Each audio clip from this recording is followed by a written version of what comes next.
Assalamualaikum warahmatullahi wabarakatuh. Perkenalkan, nama saya Winditi Afilia, NIM T2019-1220. Di sini saya akan mempresentasikan RPP yang sudah saya buat terkait dengan tata krama, sopan santun, dan rasa malu. Nah, baik. Jadi ini adalah rencana pelaksanaan pembelajaran.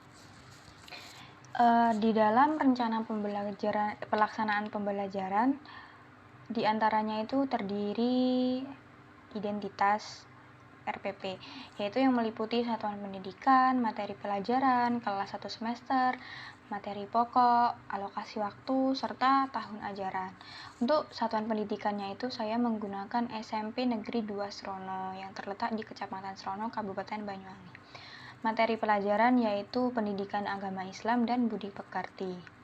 Untuk kelas 1 semesternya itu kelas 9 semester ganjil.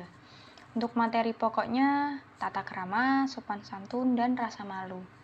Untuk alokasi waktunya sendiri yaitu 2 kali 3 jam pelajaran yang sudah saya tentukan di dalam prosem atau promes. Untuk tahun ajarannya sendiri 2020-2021. Nah, untuk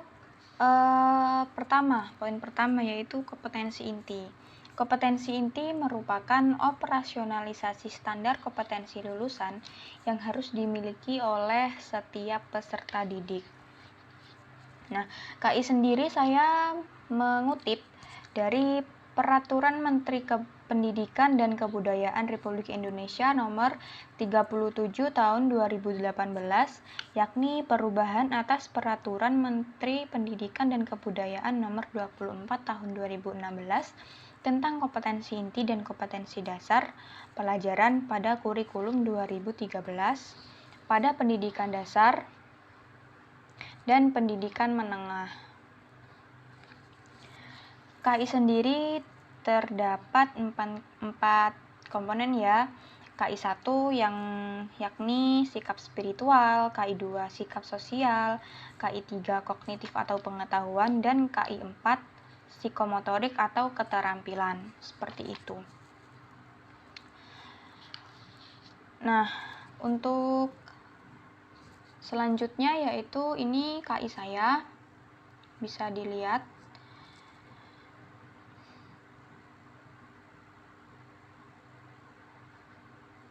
Untuk selanjutnya yaitu kompetensi dasar dan indikator pencapaian kompetensi.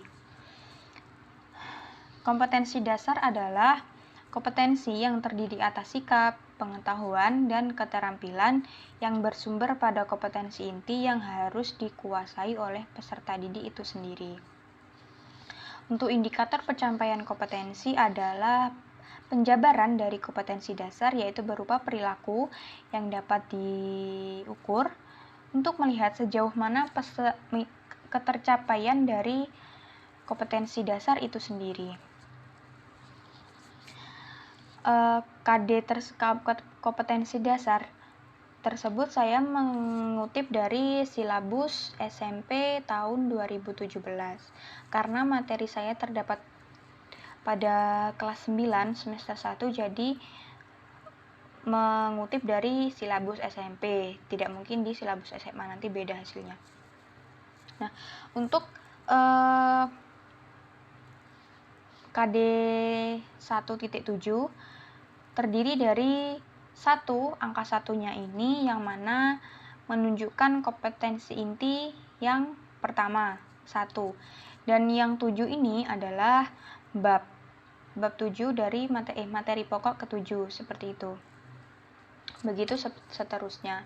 Ada 1.7, 2.7, 3.7, dan 4.7. Seperti ini. 1.7, 2.7, 3.7, dan 4.7. Selanjutnya, indikator pencapaian kompetensi. Nah, ada beberapa cara untuk mengembangkan indikator, yaitu yang pertama, menentukan kedudukan kompetensi dasar dari kompetensi inti pertama atau 1 dari kompetensi 4, inti keempat. Yang kedua yaitu melihat kata kerja yang digunakan. Dan yang ketiga, menggunakan kata KKO atau kata kerja operasional yang dapat diukur. Yang keempat, indikator dirumuskan dengan kalimat yang jelas dan simpel, biar mudah dipahami seperti itu. Nah, untuk cara penggunaan kata kerja atau operasional atau KKO, misalnya ini saya contohkan untuk di yang 3.7.1. Seperti itu. Nah, 3.7 ini dari kompetensi dasarnya ya. Dan untuk satu ini yaitu nomor urut 1, nomor urut 2, nomor urut 3, dan nomor urut keempat, seperti itu. Nah, misalnya seperti ini. Pada KD 3.7.1 menjelaskan pengertian tata krama, sopan santun, dan rasa malu. Kita rumuskan terlebih dahulu menggunakan kata kerja apa yang akan kita gunakan, dan di sini saya menggunakan kata kerja menjelaskan.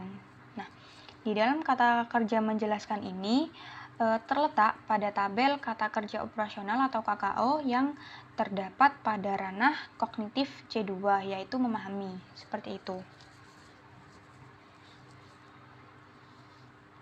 Nah, untuk di RPP saya ini, saya untuk membuat indikator ini saya menggunakan dalam indikator KD 1 dan 2 itu minimalnya 1. Untuk KD 3 dan 4 itu minimalnya masing-masing 2 indikator. Di sini saya membuat pada KD pertama saya membuat 1 indikator, yang kedua membuat 1 indikator juga. Nah, yang untuk ke KD ketiga ini saya membuat 4 indikator. Dan yang keempat saya menggunakan 2 indikator. Seperti itu.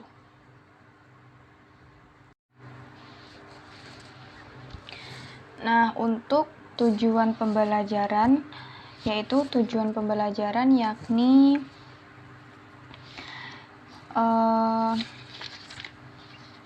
perilaku hasil belajar yang diharapkan dikuasai oleh peserta didik setelah mengikuti kegiatan pembelajaran. Kegiatan pembelajaran tersebut biasanya itu dirumuskan dengan rumus ABCD. Nah, di dalam rumus ABCD tersebut biasanya itu didahului oleh huruf C itu sendiri. Nah, rumus ABCD itu adalah A itu untuk A-nya itu adalah audience, B-nya behavior, condition, dan D-nya itu degree. Nah, untuk audience-nya itu sendiri adalah siswa, untuk behavior-nya itu perilaku, condition-nya itu aktivitas atau kondisi. Nah, degree-nya itu tingkat keberhasilan. Nah, saya akan memberikan contoh di pertemuan satu ini. Nah, di sini saya ada kalimat seperti ini. Melalui metode pembelajaran kooperatif Teknik Student Achievement Divisions atau STAD, siswa dapat 3.71. Ini dari indikator pencapaian kompetensi tadi. Nah, lalu ditulis kembali di dalam tujuan pembelajaran. Nah, melalui metode pembelajaran kooperatif Teknik Student Achievement Division, ini adalah C atau condition. Nah, untuk siswa dapat itu adalah B atau behavior. Seperti itu. Nah, untuk menjelaskan pengertian tata krama, sopan santun, dan rasa malu tersebut adalah ini. B, behaviornya atau menjelaskan. Nah, untuk dengan benarnya yaitu degree-nya itu D, seperti itu. Nah, ini tujuan pembelajaran saya di pertemuan pertama, seperti itu.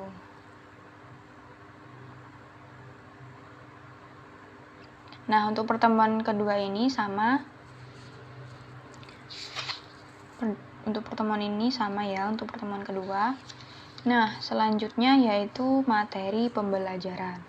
Materi pembelajaran adalah atau instruksional material adalah bentuk atau bahan seperangkat substansi pembelajaran untuk membantu guru dalam kegiatan pembelajaran yang dilaksanakan. Untuk materi pembelajaran sendiri mencakup 4 dimensi pengetahuan, yakni pengetahuan faktual, konseptual, prosedural, dan metakognitif. Saya ada 3 materi pembelajaran, yaitu pengertian tata krama, sopan santun, dan rasa malu. Yang kedua, contoh perilaku tata krama, sopan santun, dan rasa malu. Dan yang ketiga, hikmah berperilaku tata krama, sopan santun, dan rasa malu. Untuk yang selanjutnya yaitu metode pembelajaran. Metode pembelajaran yakni sebuah proses sistematis dan teratur yang dilakukan oleh guru dalam menyampaikan materi kepada peserta didik.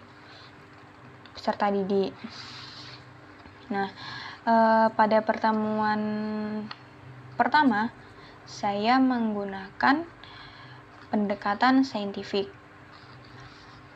Karena pada pendekatan saintifik sendiri menggunakan kaidah-kaidah keilmuan dan berpusat pada siswa. Pendekatan saintifik ini khususnya adalah pendekatan yang berpusat pada siswa. Yang biasanya aktivitas belajarnya itu meliputi kegiatan 5M, yaitu mengamati, menanya, mengeksplorasi, mengolah informasi, dan mengkomunikasikan. Nah, untuk metodenya itu sendiri saya menggunakan metode kooperatif. Metode kooperatif yaitu strategi dalam kegiatan pembelajaran yang menekankan pada sikap atau perilaku bekerja sama dalam proses pembelajaran itu sendiri. Nah, selanjutnya untuk tekniknya saya menggunakan teknik Student Achievement Divisions atau STAD. STAD sendiri adalah teknik yang menerapkan prinsip bahwa siswa diminta untuk bekerja sama dalam pembelajaran dengan teman sebayanya serta bertanggung jawab kepada teman-teman yang terdapat dalam kelompoknya dan diri sendiri. Nah, alasan saya menggunakan metode teknik ini yaitu yang pertama, siswa itu menjadi lebih aktif, inovatif, kreatif, dan kritis. Yang kedua, siswa dapat menyampaikan pendapat karena terjadinya suatu interaksi antara siswa. Dengan begitu, siswa ketika dalam menyampaikan suatu pendapat itu tidak ada rasa malu karena dengan dalam lingkup berdiskusi teman sebayanya seperti itu.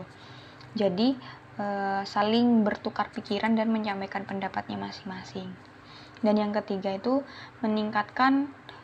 mampu meningkatkan perasaan saling percaya terhadap sesama anggota kelompoknya tersebut.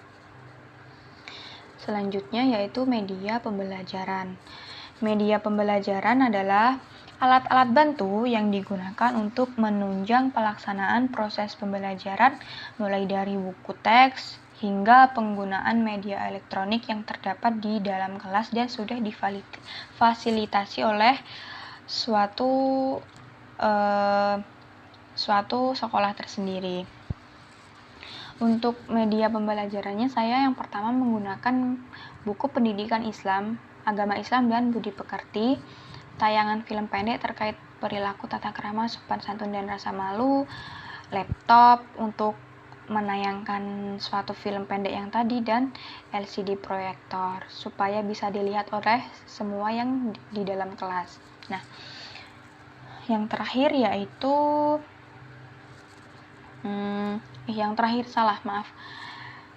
yang selanjutnya yaitu sumber belajar. Sumber belajar merupakan semua sumber, baik yang berupa data, orang, metode, media, tempat berlangsungnya pembelajaran yang digunakan oleh peserta didik demi memudahkan dan menunjang proses pembelajaran. Proses dalam belajar khususnya. Nah, untuk sumber belajar itu sendiri saya menggunakan 3 sumber belajar, yaitu buku pendidikan agama Islam dan budi pekerti, lingkungan, serta Al-Quran terjemah. Untuk langkah-langkah pembelajaran selanjutnya yaitu langkah-langkah pembelajaran. Nah, di sini saya menggunakan dalam langkah-langkah pembelajaran biasanya dibagi menjadi 3 kegiatan, yaitu kegiatan pendahuluan, kegiatan inti, dan kegiatan penutup. Pada pertemuan 1, kegiatan pendahuluannya itu ini pertemuan pertama. Dalam pertemuan pertama, dalam pendahuluan berisi orientasi, persepsi, motivasi, serta pemberian acuan. Nah, untuk orientasi itu sendiri seperti ini pendahuluan. Untuk orientasi biasanya guru mengkondisikan agar siswa itu siap untuk melaksanakan proses pembelajaran. Biasanya itu seperti membuka pembelajaran dengan doa, salam, terus lalu gurunya itu menanyakan bagaimana kabar peserta didik dan memeriksa absensi kehadiran peserta didik, seperti itu. Yang kedua yaitu apersepsi. Apersepsi biasanya itu guru atau siswa itu mengaitkan apa yang telah diketahui dengan apa yang akan dipelajari pada pertemuan tersebut. Nah, untuk yang selanjutnya yaitu motivasi. Biasanya kegiatan motivasi ini berisi mengenai manfaat mengenai materi yang akan dibahas, dan biasanya tuh berisi ice breaking dan lain-lain. Nah, untuk yang selanjutnya yaitu pemberian acuan. Nah, pemberian acuan ini mempunyai tujuan menyampaikan tujuan pembelajaran yang akan dicapai, yang mana biasanya guru itu menyampaikan tahapan-tahapan kegiatan atau langkah-langkah kegiatan pembelajaran yang akan dilaksanakan pada pertemuan tersebut. Selanjutnya yaitu kegiatan inti. Nah, dalam kegiatan inti biasanya itu kegiatan inti ini adalah suatu kegiatan yang bertujuan untuk mencapai dan tercapainya kompetensi dasar itu sendiri. Nah, di dalam kegiatan inti ini saya menggunakan pendekatan saintifik tadi. Nah, jadi dalam pendekatan saintifik tersendiri itu menggunakan kegiatan yang biasanya disebut dengan 5M. Mengamati, menanya, mengeksplorasi, mengolah informasi, dan mengkomunikasikan. Tetapi di sini saya hanya menggunakan 3M karena susunan dalam 5M itu tidak ada ketentuan mengenai susunan 5M tersebut. Jadi dapat berubah sesuai dengan kebutuhan, seperti itu. Nah, jadi saya di sini hanya menggunakan mengamati, mengolah informasi, serta mengkomunikasikan. Untuk kegiatan mengamati itu sendiri biasanya itu guru menayangkan suatu video atau menayangkan suatu gambar untuk dicermati atau diamati oleh setiap peserta didik. Selanjutnya yaitu untuk mengolah informasi. Untuk mengolah informasi ini biasanya itu guru itu memberikan sesuatu atau bahan untuk diamati, memberikan informasi. Nah, setelah itu siswanya itu mengolah informasi tersebut dengan berbagai macam cara, seperti itu. Nah, yang selanjutnya yaitu mengkomunikasikan. Biasanya kegiatan mengkomunikasikan ini biasanya tuh guru itu memberikan sedikit waktu atau beberapa waktu untuk siswa dapat mempresentasikan atau menyampaikan apa yang telah ditugaskan atau apa yang telah dipelajari dalam pertemuan tersebut. Dan biasanya itu akan juga menyampaikan tentang apa yang telah diketahui, seperti itu. Nah, untuk yang kegiatan terakhir yaitu kegiatan penutup. Biasanya kegiatan ini berisi guru menyimpulkan materi yang telah dibahas, melakukan refleksi biar tidak sepaneng ya, dan melakukan umpan balik, melakukan tindak lanjut dan informasi mengenai kegiatan selanjutnya dalam pertemuan selanjutnya. Seperti itu. Jadi, biasanya itu penutup itu juga bukan biasanya ya, tetapi memang kegiatan penutup itu dilakukan untuk mengakhiri suatu proses pembelajaran atau pertemuan yang sudah dilaksanakan, seperti itu. Untuk pertemuan kedua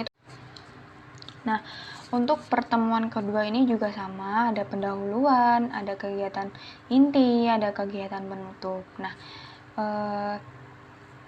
di sini saya tidak ada proses mengamati,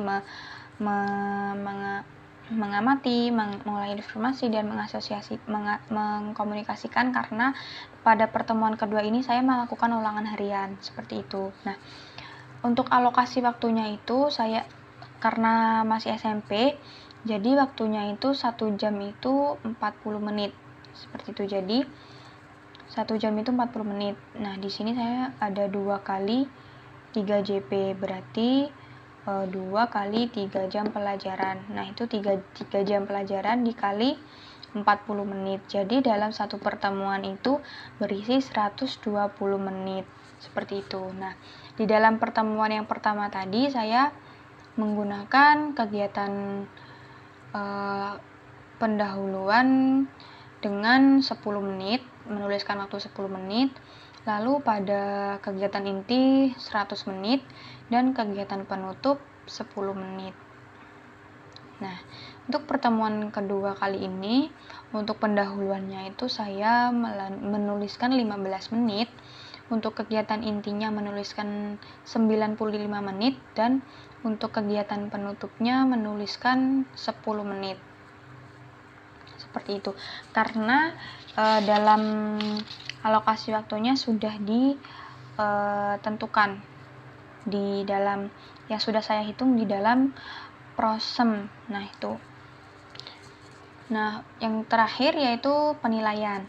Di sini penilaian itu sendiri adalah proses pengumpulan informasi tentang hasil dan aktivitas belajar siswa dengan tujuan mengambil keputusan tentang pembelajaran. Seperti itu.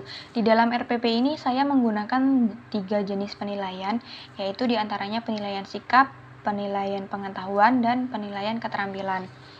Untuk penilaian sikap ini saya terdiri dari 2 penilaian diri dan observasi. Seperti ada pernyataan seperti ini, ada skornya, ada predikat, dan ada nilainya. Seperti contohnya saya mengerjakan tugas tanpa menjiplak karya hasil orang lain, seperti itu. Jadi nanti siswanya itu membuat pernyataan dengan melatih kejujurannya. Nah, untuk yang ini, untuk keterangannya itu skornya itu 4 jika apabila mendapatkan skor 4, yaitu apabila selalu melakukan sesuai pernyataan dan mendapat predikat sangat baik. Nah, untuk yang 3 mendapat skor 3 yaitu sering, apabila siswa ini sering melakukan sesuai pernyataannya dan melakukan dan kadang-kadang tidak melakukan dan mendapat predikat baik. Dan untuk skor 2 itu kadang-kadang, apabila kadang-kadang melakukan dan sering tidak melakukan tersebut dengan mendapat predikat cukup. Dan yang satu ini jangan sampai kalian mendapat skor 1 ya, karena ini adalah menunjukkan sikap kurang baik. Ini yaitu tidak pernah, apabila tidak pernah melakukan pernyataan yang tertera di atas tadi, yaitu mendapat predikat kurang atau D. Nah, untuk observasi ini sama, tidak menyuntak saat ujian, ulangan atau tugas, tidak melakukan plagiat, terus mengungkapkan perasaan terhadap sesuatu apa adanya, melaporkan data atau informasi apa adanya, seperti itu dan seterusnya. Untuk skor, predikat, dan nilai itu sama dengan apa yang telah dituliskan pada penilaian diri tadi. Seperti ini, 4, 3, 2, 1. Nah, selanjutnya yaitu penilaian pengetahuan. Penilaian pengetahuan ini saya menggunakan tes tulis, di mana ada 5 soal esai di sini, dengan bobot penilaian itu 1 poin itu nilainya 20 poin. Jadi nanti jika siswa menjawab semuanya, berarti tinggal ditambah saja 20, ditambah 20, ditambah 20, ditambah 20, dan ditambah 20. Jadinya kalau misalnya benar semua itu mendapat 100, seperti itu. Nah, untuk penilaian pengetahuan ini saya laksanakan pada pertemuan kedua atau pertemuan terakhir dalam pembahasan materi ini, pada pertemuan kedua. Nah, untuk teknis penilaian pengetahuan ini saya teknik ganjil genap. Jadi nanti pada jika nanti salah satu siswa dari perwakilan 2 siswa ini ganjil genap, itu nanti sulit untuk menentukan mana yang menang, dan mana yang menang itu nanti ulangan hariannya itu sesudah yang kalah, seperti itu. Jadi nanti yang misalnya yang menang itu yang genap, jadi genap itu menunggu di luar, seperti itu. Nah, untuk penilaian keterampilan ini saya memerintahkan siswa untuk membuat cerita mengenai tata krama, sopan santun, dan rasa malu. Nah, di sini saya saya laksanakan pada pertemuan pertama. Akhirnya itu saya beri waktu 5 menit untuk membuat judul terlebih dahulu. Lalu untuk ceritanya membuat di rumah, dan pertemuan selanjutnya itu dikumpulkan, seperti itu.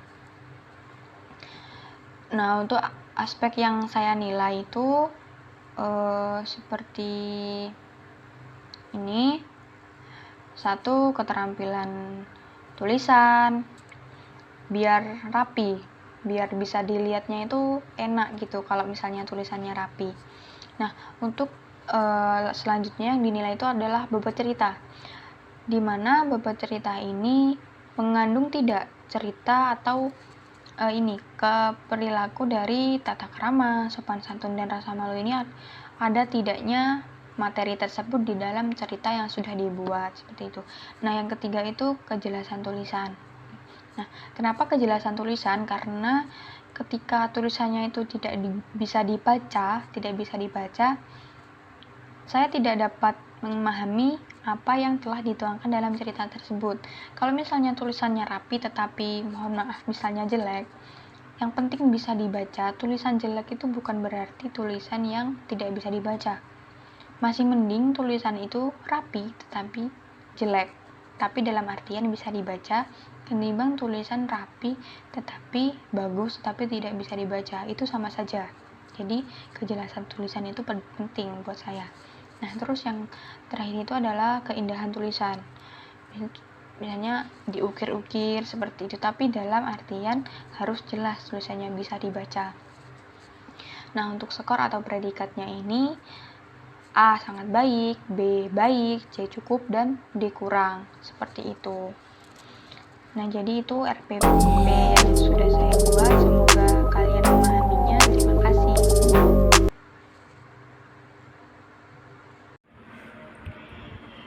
Terima kasih sudah menonton video saya. Kurang lebihnya mohon maaf jika ada kesalahan kata, mohon dimaafkan. Wassalamualaikum warahmatullahi wabarakatuh.